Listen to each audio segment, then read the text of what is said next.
우리 앞뒤 좌우로 인사들 나누시겠습니다. 예수님 안에서 행복하십시오.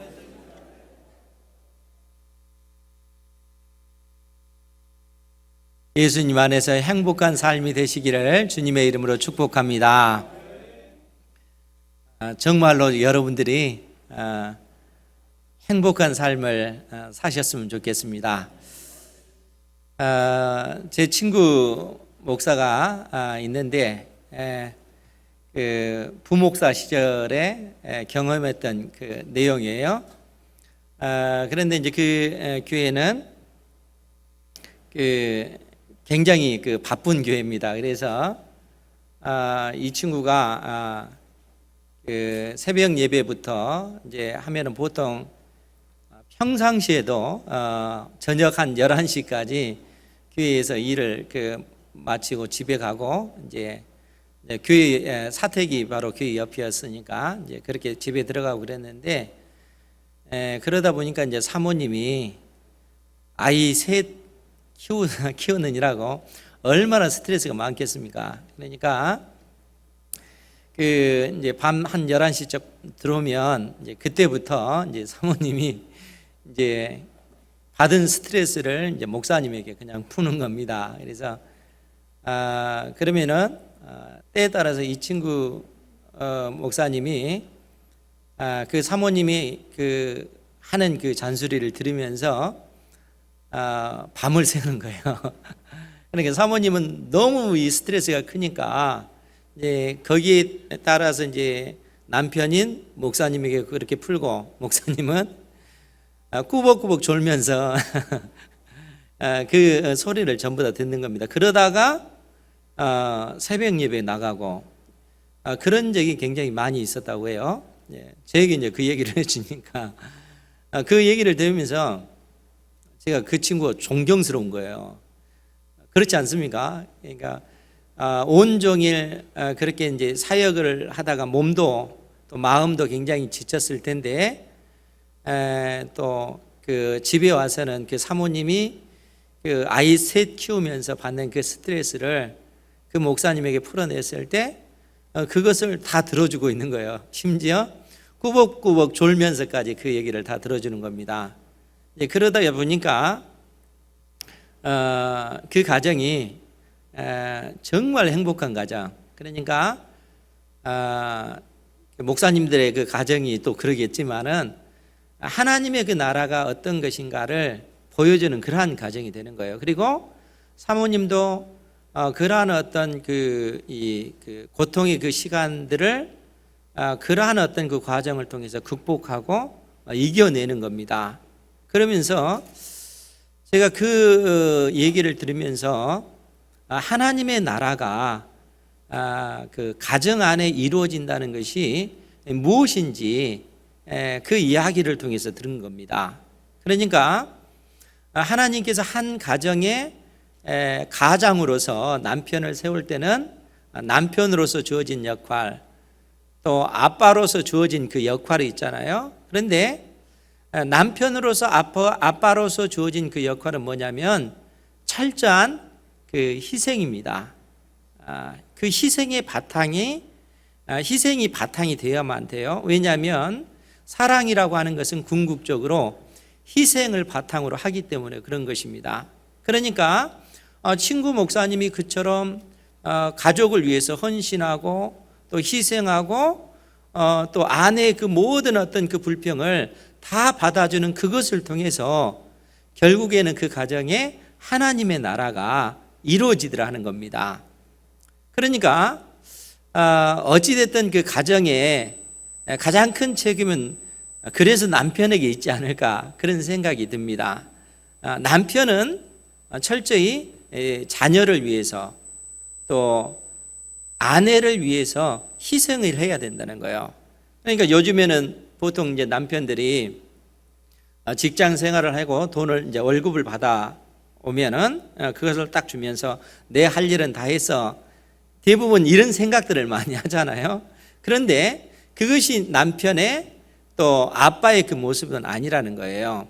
그것뿐만 아니라 때에 따라서 부지런히 설거지도 하고 부지런히 화장실 청소도 하고 거실 청소도 하고 그렇게 희생을 해야 된다는 거예요. 그러니까 그러한 희생을 통해서 가정이 세워지고 그러한 희생을 통해서 남편이 가정 안에서 존경을 받는다는 겁니다.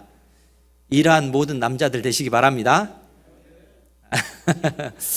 진짜 그렇게 되셔야 돼요. 그리고 동시에 또 아내들도 엄마들도 가정을 위해서 또 그러한 희생이 있겠죠. 그리고 자녀들은 그러한 부모를 정말 존경해야 됩니다.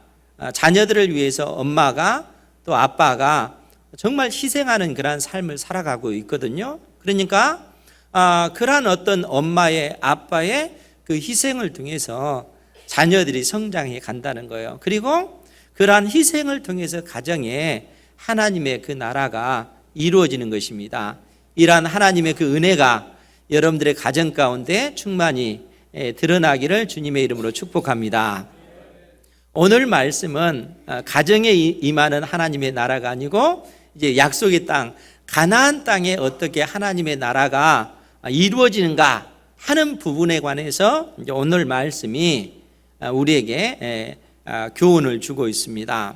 여러분, 우리가 이제 사사기를 대할 때는 사사기 하면 그 이스라엘 백성들을 가나안 땅으로 인도에 들어갔던 여호수아가 죽은 후부터 이스라엘의 왕이 등장할 때까지, 즉 사울이 최초의 이스라엘의 왕인데 그때까지 하나님께서 이스라엘 백성들을 인도하시는데 누구를 통해서 이스라엘 백성들을 다스려 나가셨냐면 사사들을 통해서 하나님께서는 택한 백성 이스라엘을 인도에 가셨다는 거예요.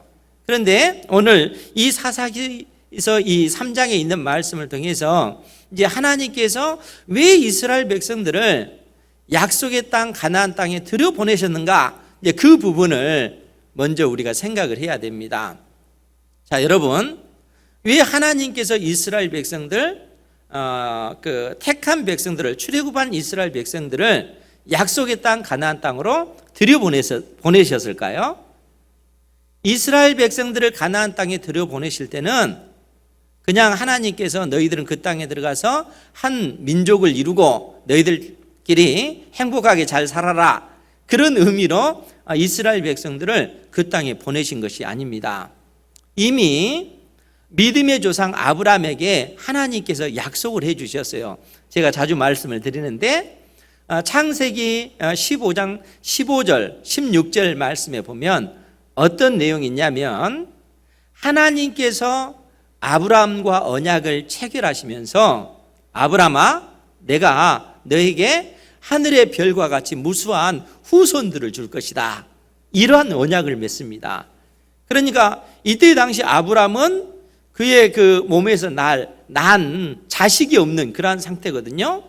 그럼에도 불구하고 하나님께서 언약을 맺으시면서 너의 후손이 하늘의 별과 같이 많아질 것이다, 이러한 약속을 주시고 동시에 이 많아진 이 후손들이 이 약속의 땅 가나안 땅에서 하나님의 그 나라, 한 나라를 이루게 될 것을 하나님께서 아브라함에게 약속을 해 주셨다는 거예요. 그러한 언약을 체결하는 그 의식이 창세기 15장에 나온다는 거예요. 그런데 하나님께서 아브라함에게 무슨 말씀을 해 주시냐면 이러한 약속은 지금 당장 이루어지는 것이 아니고 400년 후에 이루어질 것이다, 이 약속을 해 주세요. 그러니까 당장 일어나는 것이 아니라 400년 후에. 그럼 왜 그런가 하면 그 이유 중에 하나가 지금 현재 이 가나안 땅에 살고 있는 가나안 족속들의 죄악이 아직 가득 차지 않았기 때문에 그렇다는 거예요. 즉 하나님께서 이 가나안 족속들을 심판할 만한 그러한 어떤 죄가 하나님 눈에 보시기에 그 죄악이 그 기준에 아직 미치지 못했기 때문에 하나님께서는 400년 후에 이 땅을 너와 너희 후손에게 주겠다 라고 하나님께서 약속해 주셨다는 거예요. 그리고 400년 후 하나님께서는 이스라엘 백성들, 애굽 땅에서 종살이하고 있던 이스라엘 백성들을 출애굽시키셔서 드디어 약속의 땅 가나안 땅에 들여보내시는 거예요. 그리고 가나안 땅에 들어보내실 때는 분명한 목적이 있는 거예요. 그것은 뭐냐면 이제 죄악으로 가득 찬 이 가나안 땅에 사는 족속들을 하나님의 이름으로 심판하고, 즉 그들을 진멸하고, 그들의 그 죄악으로 인해서 더 이상 그들이 그 하나님의 형상을 가진 존재로서 존재의 의미가 없기 때문에 그들을 진멸하고 그 땅에 거룩한 하나님의 나라를 건설해라 라는 이러한 막중한 사명을 이스라엘 백성들에게 맡겨주신 거예요.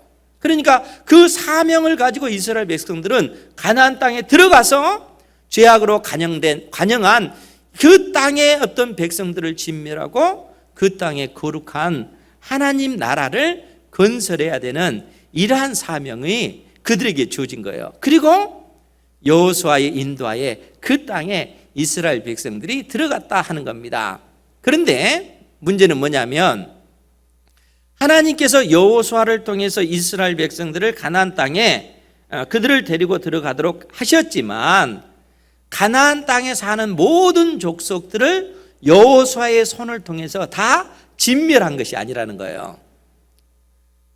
여호수아의 손을 통해서 다 가나안 족속들을 쫓아낸 것이 아니라 여전히 하나님께서는 가나안 족속들을 그 땅에 남겨두셨다는 거예요. 그리고 그 이유를 오늘 사사기 3장 1절 이하의 말씀이 우리에게 가르쳐주고 있다는 겁니다. 거기에 보면 오늘 본문 말씀입니다. 사사기 3장 1절 이하의 말씀을 보면 여호와께서 가나안의 모든 전쟁을 알지 못한 이스라엘을 시험하려 하시며 이스라엘 자손의 세대 중에 아직 전쟁을 알지 못하는 자들에게 그것을 가르쳐 알게 하려 하사 남겨두신 이방 민족들은 3절에 보면 블레셋의 5 군주들과 또 모든 가나안 족속과 시돈 족속과 또 히위 족속이라, 이렇게 성경이 기록이 되어 있다는 거예요.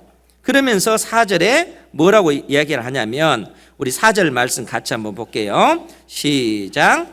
남겨두신 이 이방 민족들로 이스라엘을 시험하게 하사 여호와께서 모세를 통하여 그들의 조상들에게 이르신 명령들을 순종하는지 알고자 하셨더라. 아멘.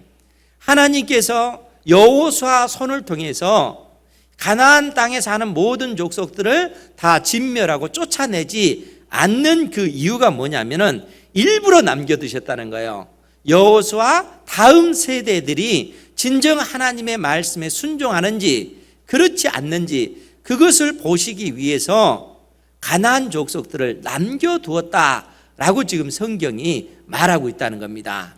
그런데 여기서 우리가 주목해야 될 것이 뭐냐면 3장 2절 말씀인데 2절 말씀에 뭐라고 표현됐냐면 이스라엘 자손의 세대 중에 아직 전쟁을 알지 못하는 자들에게, 이 표현이 있다는 거예요. 즉 무슨 얘기냐면 이스라엘 자손의 세대 중에 아직 가나안 그 모든 전쟁을 알지 못하는 자들이란 의미예요. 그 말은 여호수아 당대의 가나안 족속들을 전쟁을 통해서 진멸하는 이러한 것들을 경험하지 못한 다음 세대라는 그러한 의미입니다. 그런데 동시에 또 다른 중요한 의미가 있는데 그것이 뭐냐면 하나님께서 왜 이스라엘 백성들을 가나안 땅에 들여보내셨는가 하는 그 의미를 알지 못하는 세대다라는 그런 얘기예요. 그러면 여러분 다시 한번 여러분 생각해 보십시오. 왜 하나님께서 이스라엘 백성들을 가나안 땅에 들여보내신 거예요? 그것은 이스라엘 백성들로 하여금 죄악으로 가득 찬 그 땅을 심판하고 하나님께서 원하시는 거룩한 나라, 하나님의 그 나라를 이 가나안 땅에 건설하기 위해서라는 거예요. 하나님께서 이스라엘 백성들에게 그 사명을 주셨는데 여호수아 다음 세대들은 가나안 땅에서 있었던 이 전쟁의 의미, 왜 이러한 전쟁을 행하는지 그 성격 자체를 이해하지 못했다는 거예요. 즉 그들이 이 땅에 존재한 이유가 거룩한 하나님의 나라를 이 세상 역사 가운데 건설해 나가야 되는데 그러한 어떤 사명을 이 세대들은 알지 못했다는 거예요. 그러면은 이러한 사명 의식을 알지 못하면 그들이 하나님의 말씀대로 순종하는 삶을 살겠습니까? 그렇지 않겠죠. 오히려 하나님의 말씀대로 살아가기보다는 그들이 생각하기에 이 세상의 지혜로운 방법을 그들이 택할 수밖에 없다는 거예요. 그래서 그들이 택한 방법이 무언가 하면 5절, 6절 말씀입니다. 거기에 보면 그러므로 이스라엘 자손은 가나안 족속, 즉 가나안 땅에 사는 가나안 족속들을 얘기하는 거예요. 가나안 족속과 헷 족속과 아모리 족속과 브리스 족속과 히 족속과 여부스 족속, 이 모든 족속들을 일컬어서 가나안 족속들이라 이렇게 이야기를 하는 겁니다. 그런데 이 족속들 가운데 거주하면서 문제는 6절 말씀이에요. 6절 말씀 같이 봅니다. 시작. 그들의 딸들을 맞아 아내로 삼으며 자기 딸들을 그들의 아들들에게 주고 또 그들의 신들을 섬겼더라. 아멘. 자, 여러분 생각해 보세요. 그들의 어떤 지혜로, 사람의 지혜로 이러한 방법들, 즉 가나안 족속들과 통혼하는 것, 그들의 딸들을 데려다가 며느리 삼고 우리의 딸들을 이 가나안 족속들에게 보내서 그들의 어떤 며느리 삼도록 만드는 이러한 통혼 제도가 인간적인 지혜로 봤을 때 좋은 겁니까? 나쁜 겁니까? 인간적인 지혜로 봤을 때는 굉장히 지혜로운 방법이라는 거예요. 왜냐하면 지금 하나님의 명령은 뭡니까? 하나님께서 이스라엘 백성들에게 주신 명령은 그 가나안 땅에 사는 족속들을 진멸하라는 거예요. 전쟁을 통해서 그들을 멸하라, 이 명령이거든요. 그런데 여러분, 전쟁을 하게 되면 양쪽 다 서로가 피해를 입게 되잖아요. 그리고 전쟁하는 것보다 평화롭게 지내는 것이 더 좋지 않습니까? 그렇잖아요. 그러니까 이스라엘 백성들이 택한 방법이 우리가 전쟁할 것이 아니라 평화롭게 이 가나안 족속들과 서로 통혼하고 그렇게 평화롭게 지내는 것이 더 낫지 않느냐. 그들이 하나님의 말씀을 제쳐놓고 봤을 때는 그게 더 인간적으로 지혜로운 방법이라는 겁니다. 즉 이 말은 무슨 얘기냐면 하나님 앞에 하나님께서 주신 사명을 망각했을 때는 그들의 생각에 지혜로운 그 방법을 택할 수밖에 없습니다. 전쟁하는 것보다 그들과 평화롭게 지내는 것이 더 지혜로운 방법이겠죠. 그런데 하나님의 백성은 그렇지 않다는 거예요. 여러분, 하나님께서 이스라엘 백성들을 이 세상 가운데서 구별해 내실 때는 너희들은 이 세상 속에서 살아가지만 세상 사람들과 같은 방식으로 살아가는 존재가 아니라 이 세상 속에서 살아가지만 세상 속에서 구별된 존재로 살아가야 된다.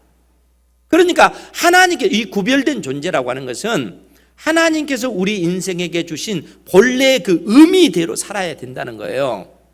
여러분,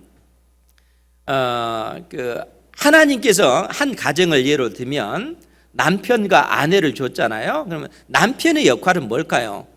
여러분, 남편의 역할은 집안의 어떤 그 가장으로서 온 가족을 통솔하고 때에 따라서 이 법이 가장을 통해서 다 나와야 돼. 그래서 유교적인 어떤 그 가장의 그 개념은 절대적이잖아요. 그래서 아내가 됐든 자식들이 됐든 절대적으로 그 아버지의 말, 남편의 말에 복종해야 되는 겁니다.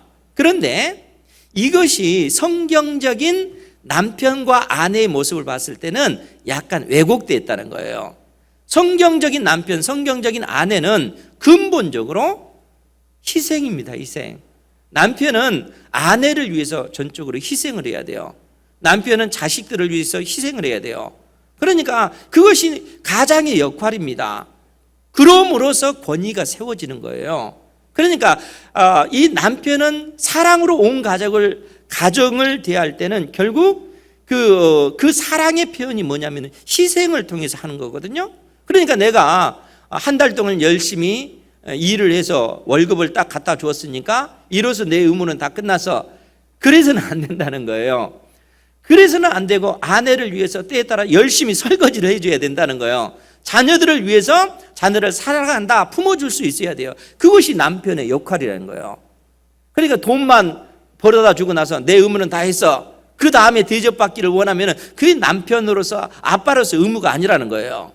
그러니까 성경적인 아빠, 성경적인 남편은 우리가 하나님의 말씀에 비추어서 하나님의 그 나라가 가정 안에 이루어지려면 남편이 희생적인 그 사랑, 아빠가 희생적인 그 사랑이 바탕이 되어야 한다는 거예요.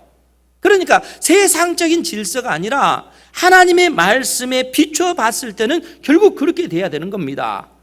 이스라엘 백성들이 하나님께서 그들에게 주신 그 사명을 망각할 때, 하나님께서 그들에게 주신 그 사명을 잊어버렸을 때 결국 그들이 취한 방법이 뭐냐면 지극히 인간적인 지혜를 낸 것인데, 그것이 가나안 족속들과 평화롭게 사는 것입니다. 그래서 통혼하는 거예요. 통혼하게 되면 어떤 현상이 벌어집니까? 하나님의 백성으로서 구별된 백성의 모습이 아니라 세상 사람들과 똑같은 모습이 되어지고 마는 것입니다. 그러니까 하나님께서 가나안 족속들을 심판하신 그 이유가 뭐예요? 그들이 하나님의 형상대로 창조함을 받았지만 그 형상대로 창조함을 받은 대로 살아가는 것이 아니라, 여러분 레위기서 17장 말씀을 보면은 결국 이 가나안 족속들이 행한 일이 뭡니까? 남자가 남자를 사랑하고 여자가 여자를 사랑하고 심지어 사람이 동물을 사랑하는 이러한 일들이 벌어졌다는 거예요.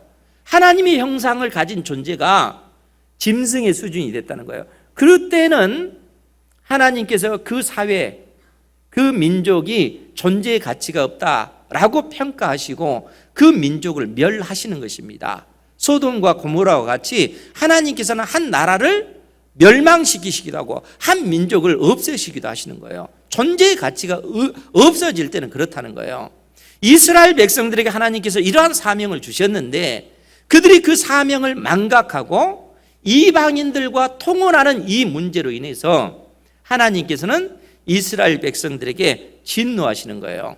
구별된 백성인 백성답게 살지 못하니까 하나님께서 그들에게 진노하셨는데 어떻게 진노하시냐면 7절 이하의 말씀입니다. 거기에 보면 이스라엘 자손이 여호와의 목전에 악을 행하여 자기들의 하나님 여호와를 잊어버리고 바알들과 아세라들을 섬긴지라.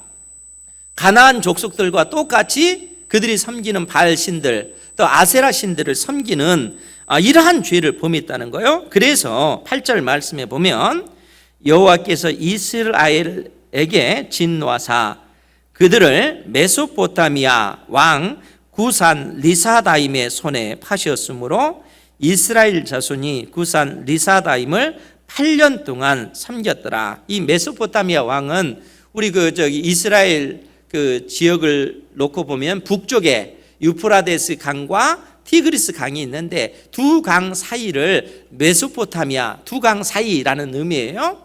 그 지역을 의미합니다. 그런데 메소포타미아 왕 구산 리사다임이 이 가나안 땅에 있는 이스라엘 백성들을 공격한 겁니다. 그리고 무려 8년 동안 이스라엘 백성들이 구산 리사다임의 그 지배 속에서 고통을 받고 있다는 거예요. 더더구나 성경에 명확하게 이 왕이 어떻게 이스라엘 백성들을 괴롭게 했는지 그것은 나와 있지 않지만 리사다임 이 뜻이 무슨 뜻이냐면 이 배나 악한 구산 그런 뜻이에요. 그러니까 리사다임이라고 하는 뜻이 매우 악한 그런 의미라는 거예요. 그러니까 이 구산 리사다임이 이스라엘 백성들을 억압하기를 그야말로 정말 악하게 고통을 가했다는 거예요. 그러니까 이런 고통을 무려 8년 동안 이스라엘 백성들이 겪으면서 그들이 할 수 있는 일이 뭐겠습니까? 그래서 그들이 하나님 앞에 부르짖어 기도했다는 거예요. 택한 백성이니까 그 고난을, 이 고통을 하나님께서 주셨지만 이스라엘 백성들이 그 고통 속에서 하나님께 은혜를 구하고 하나님 우리를 살려주십시오 라고 부르짖어 기도할 때 하나님께서 택한 자녀들의 그 기도를 들어주신다는 거예요. 사랑하는 성도 여러분, 여러분들은 하나님께서 사랑하는 하나님의 자녀인 줄 믿으시기 바랍니다. 여러분들의 인생 가운데 정말 울고 싶은 그러한 일들이 많잖아요. 또 힘든 문제도 많잖아요. 그것이 경제적인 돈의 문제일 수도 있고요, 또 자녀들의 문제일 수도 있고 육신의 건강 문제일 수도 있습니다. 그런데 택한 자녀들은 그러한 어떤 그 고통의 그 순간이 있을 때 여러분들 그것으로 인해서 혼자 절망하고 탄식하고 아파하고 그러지 말고 그 문제를 가지고 하나님 앞에 부르짖어 기도하라는 거예요. 왜냐하면 우리가 하나님의 자녀이기 때문에 그렇습니다. 하나님께서는 부르짖어 기도하는 이스라엘 백성들의 그 기도를 들으시고 오늘 9절 말씀에 보면 우리 9절 같이 한번 볼게요. 시작. 이스라엘 자손이 여호와께 부르짖음에 여호와께서 이스라엘 자손을 위하여 한 구원자를 세워 그들을 구원하게 하시니 그는 곧 갈렙의 아우 그나스의 아들 온니엘이라. 아멘.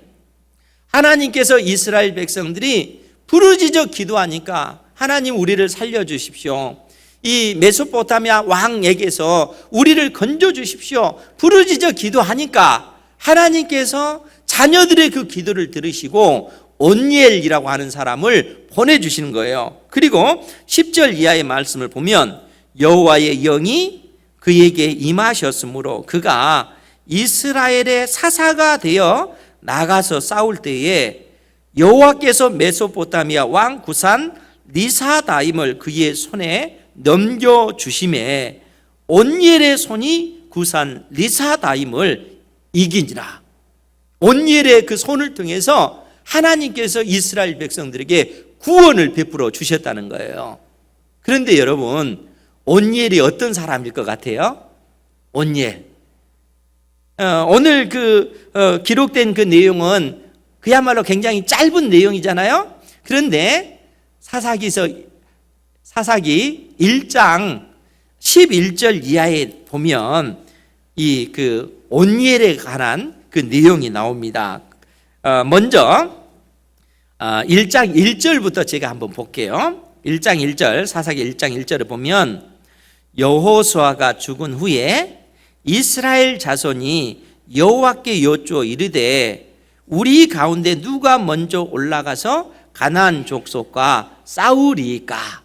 지금 이제는 이 여호수아가 죽은 이후에 하나님께서 이스라엘 백성들에게 맡겨주신 그 사명, 즉 가나안 땅에 사는 족속들을 진멸하고 그 땅을 차지하는 이 사명, 그래서 거룩한 하나님의 나라를 건설하는 이 사명을 이스라엘 백성들이 감당해야 되기 때문에 이스라엘 백성들이 하나님께 묻는 겁니다. 하나님, 이제 우리가 전쟁을 행해 나가야 되는데 누가 먼저 이 전쟁에 앞장서야 됩니까? 어느 지파가 앞장서야 되겠습니까? 라고 얘기하니까 하나님께서 말씀하시기를 유다 지파가 먼저 올라가라, 이렇게 말씀하시는 거예요.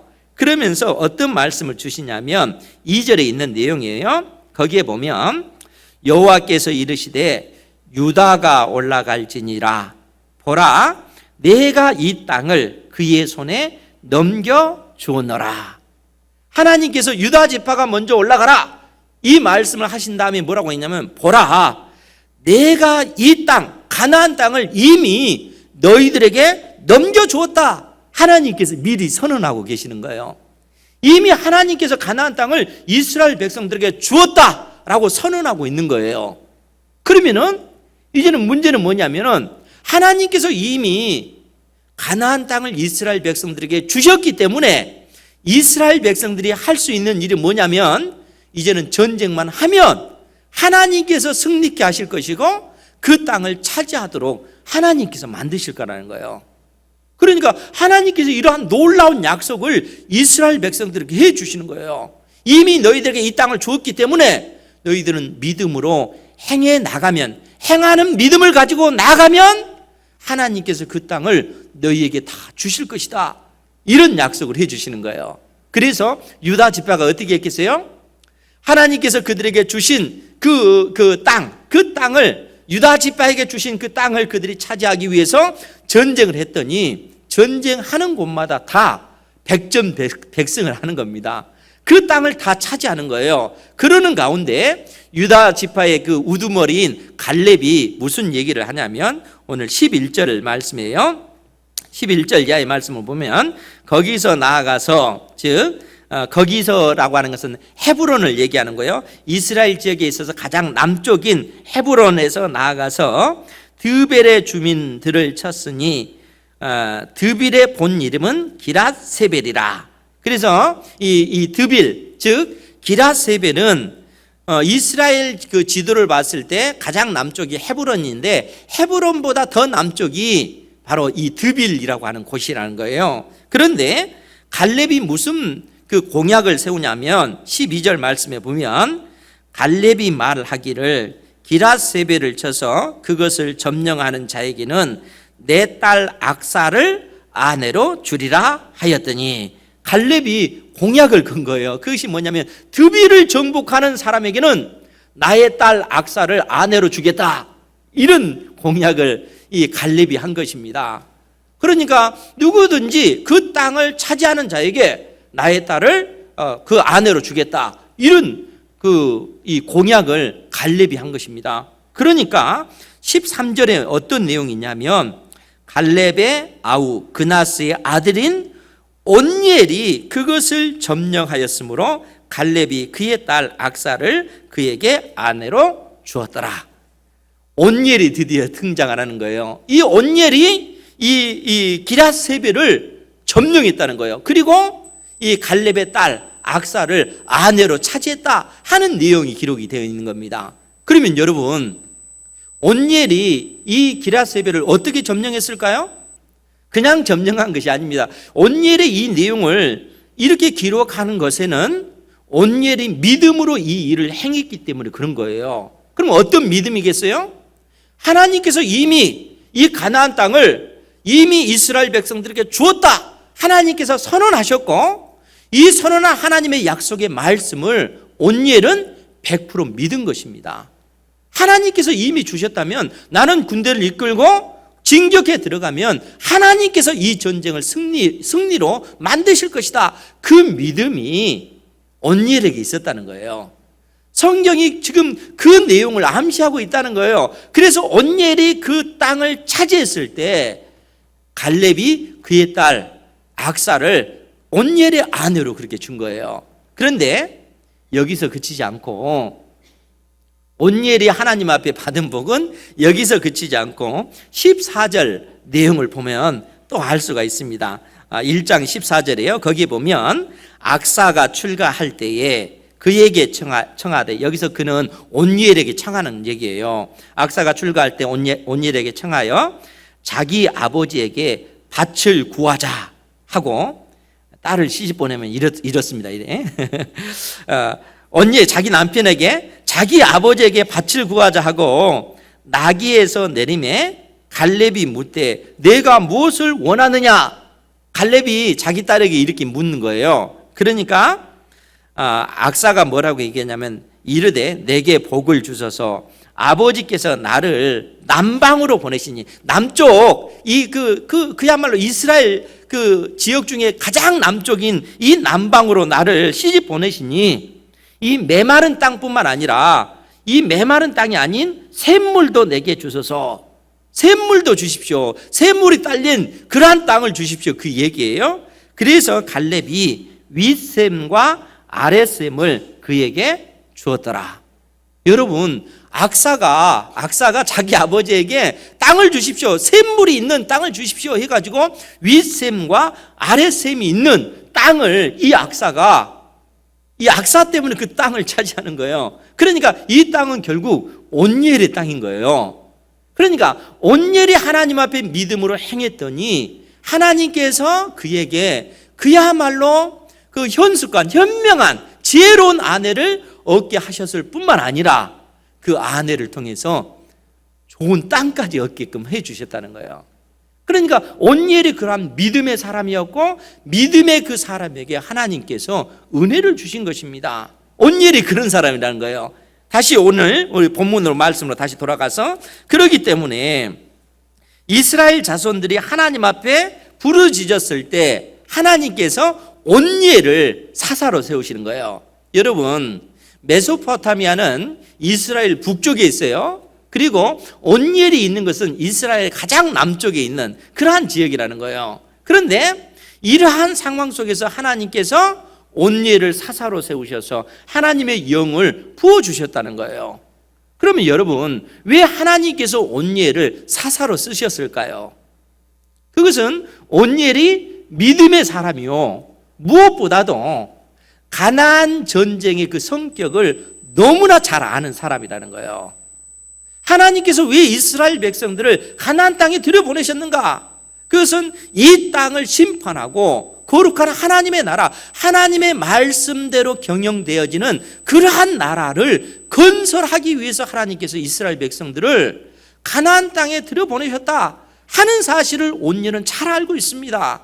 그리고 이 전쟁을 통해서 하나님의 그 거룩한 나라를 이루어 갈 뿐만 아니라 이 전쟁을 믿음으로 행해 나갈 때 하나님께서 이 전쟁의 승리로 이스라엘 백성들에게 주실 것이다 하는 그러한 그 확신이, 그러한 믿음이 이미 온니엘에게 있는 것이죠.